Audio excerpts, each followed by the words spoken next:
कहाँ रह गई थी तुम? देखो बारात बस आने वाली है। चलो पहले जल्दी से काजल का मेकअप कर दो, मेरा बाद में कर देना। थैंक यू दीदी। गरिमा और काजल सगी बहनें थी। गरिमा काजल से 1 साल बड़ी थी। दोनों बहनों में जमीन आसमान का फर्क था। गरिमा बहुत ही गोरी लेकिन बहुत ही घमंडी और नकचढ़ी थी, तो दूसरी तरफ छोटी बहन काजल बहुत ही नेकदिल और संस्कारी थी। गरिमा हमेशा काजल को उसके काले रंग के लिए चिढ़ाती रहती थी। दोनों बहनों की शादी एक ही दिन और एक ही मंडप में होने जा रही थी और फिर छी छी, ए काजल सुन तो। हाँ दीदी क्या हुआ बोलो। ये ले रुमाल, बहुत गर्मी है, अपने चेहरे का पसीना पोंछते रहना। थैंक यू दीदी, आप मेरा कितना ख्याल रखती हो। चुप कर, अगर पसीने से तेरा मेकअप बह गया तो समझ रही है ना क्या होगा। तेरा दूल्हा अगर भाग गया तो मेरी शादी भी रुक जाएगी ना। काजल को लगा था कि ससुराल जाते जाते उसकी बहन गरिमा उससे प्यार जता रही है, लेकिन आखिरी वक्त तक वो उसे नीचा दिखाने की कोशिश ही करती रही। लेकिन इस बार गरिमा की बात उसके पति गौरव और काजल के पति करण ने सुन ली। गरिमा की बात सुनकर उसका पति गौरव भी हंसने लगा, लेकिन ये बात करण को बहुत बुरी लगी, पर उसने वहां कुछ नहीं कहा। शादी के बाद दोनों बहनें अपने अपने ससुराल चली गईं। फिर काजल के ससुराल में। सुनो, मुझे मंडप में तुम्हारी दीदी की वो बात बहुत बुरी लगी। अरे वो तो बस मजाक करती रहती हैं, छेड़ती रहती हैं मुझे बस। नहीं, मुझे तो वो मजाक नहीं लगा। शादी जैसी जगह पर इतने सारे लोगों के बीच वो मजाक तो नहीं था। साफ लग रहा था कि वो तुम्हें नीचा दिखाने की कोशिश कर रही थी।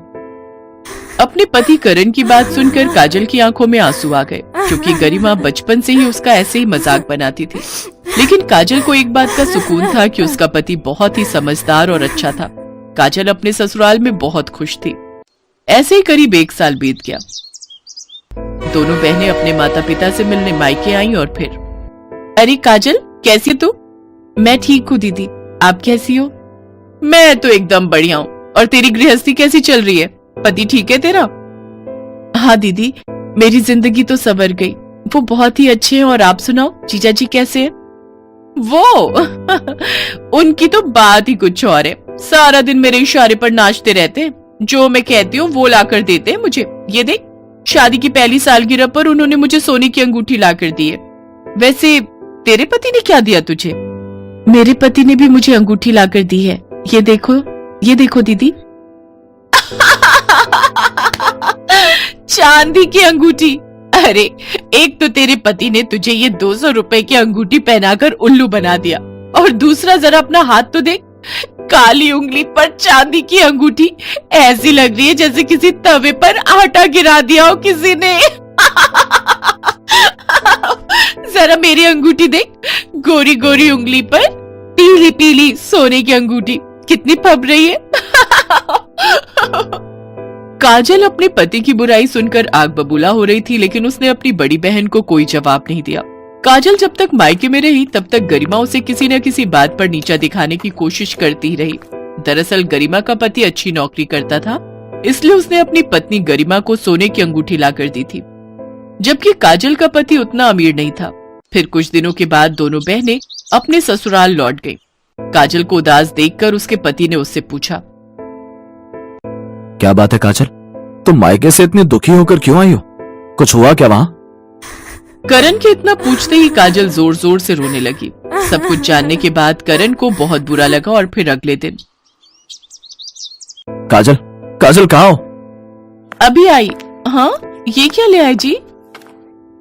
काजल ने देखा कि करण एक बड़ी सी लोहे की कढ़ाई और एक बड़ा बॉयलर अपने साथ लेकर आया था। ये मेरे लिए शादी की सालगिरह का गिफ्ट है, अब तुम्हारी तरफ से। खुद से ही खुद के लिए बर्तन खरीद लिए और कहते हैं कि मेरी तरफ से गिफ्ट है। ऐसा कौन करता है? और वैसे इन बर्तनों से आप करोगे क्या? करण ने बहुत दूर की सोची हुई थी। वो दिन भर सब्जी बेचता और शाम होते ही उस कढ़ाई और बॉयलर को लेकर बाजार निकल जाता। दरअसल शाम के वक्त वो चाउमीन और मोमोज बेचने लगा था। धीरे धीरे हालत ये हो गई कि सब्जी से ज्यादा करण को चाउमीन और मोमोज के काम में ज्यादा कमाई होने लगी, और फिर काजल भी उसकी मदद करने लगी। दोनों की आर्थिक स्थिति अब पहले से बहुत बेहतर हो गई थी। ऐसे ही पूरा 1 साल और बीत गया और फिर दोनों की एनिवर्सरी की शाम। तो मैं अपने मायके नहीं जाना? नहीं जाना मुझे। कमाल है, तुम पहली लड़की हो जो मायके जाने के लिए मना कर रही हो, अपनी दीदी के कारण क्या? नहीं, वो बात नहीं है। मैं जानता हूँ क्या बात है। अच्छा सुनो, शादी की सालगिरह का तोहफा नहीं लोगी? मुझे तो लगा था कि आप भूल गए। ऐसे कैसे भूल जाता, इसी दिन के लिए तो पूरे साल मेहनत की है मैंने। चलो अपना हाथ दिखाओ और आंखें बंद करो।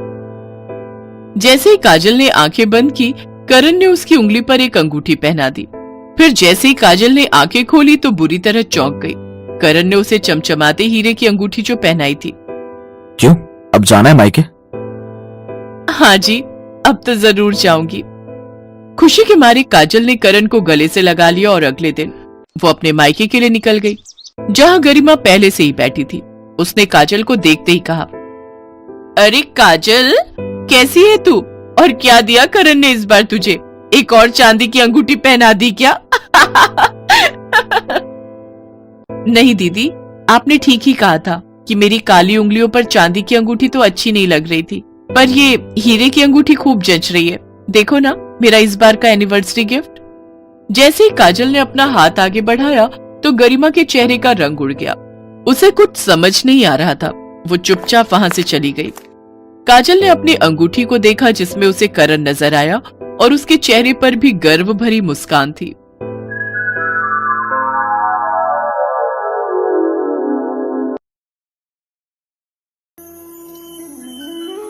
माँ, एक बार आप उनकी हालत तो देखिए, वो कैसे देंगी आपको इतना दहेज? चुप कर तू, मेरे बैल बुद्धि बेटे। हाँ तो बहन जी, मैं कह रही थी कि आपकी बेटी वैसे तो रूप की धनी है, लेकिन अगर कोई लड़की अपनी शादी में दहेज ना दे तो उसकी समाज में कोई इज्जत नहीं रहती। वैसे हमारे घर में किसी चीज की कोई कमी नहीं है। खूब सारी खेती बाड़ी, कई बीघा जमीन है, धन धान्य से भरा हुआ है मेरा घर।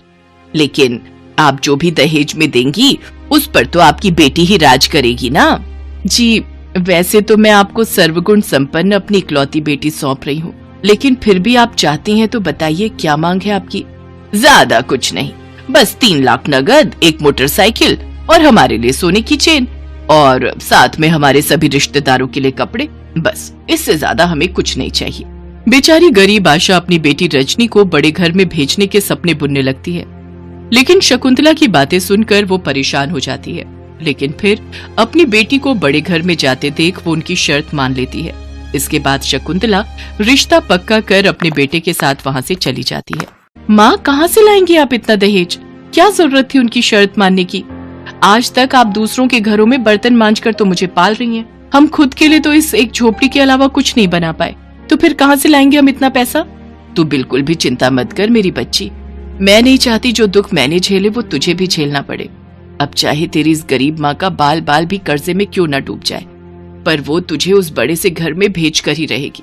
रजनी बड़ी ही चालाकी से अपनी गरीब माँ के दुख में शामिल होने का ढोंग कर रही थी, जबकि सच तो ये है कि रजनी खुद भी ये गरीबों वाली जिंदगी काट काट कर परेशान हो चुकी थी। उधर आशा दिन रात इसी चिंता में रहने लगी कि वो कैसे दहेज के लिए इतनी रकम का इंतजाम कर पाएगी। भगवान, तूने मुझ गरीब पर बहुत से जुल्म ढाए हैं। पहले तो भरी जवानी में मेरे पति को उठा लिया और फिर इस गरीबी का बोझ सर पर डाल दिया। सारी उम्र तो लोगों के घर में कामकाज करने में निकल गई और अब बुढ़ापे में बेटी के दहेज की चिंता वो अलग। ऊपर वाले, तूने तो मेरी किस्मत कुश की कलम से लिख दी, लेकिन मैं अपनी बेटी की किस्मत को बदलना चाहती हूँ और उसे अमीर घर की बहू बनते देखना चाहती हूँ, ताकि मुझ गरीब की तरह उसे भी लोगों के घरों के जूठे बर्तन ना घिसने पड़े। हे प्रभु, मुझे कोई रास्ता दिखा। अपनी फूटी किस्मत के बारे में सोचकर आशा फूट फूट कर रोने लगती है। तभी उसकी नजर अपने घर पर जाती है और वो लाला के पास अपना घर गिरवी रख देती है। ये लो, पूरे 12 लाख हैं। अब आज से तुम्हारा घर मेरा हुआ, ठीक है?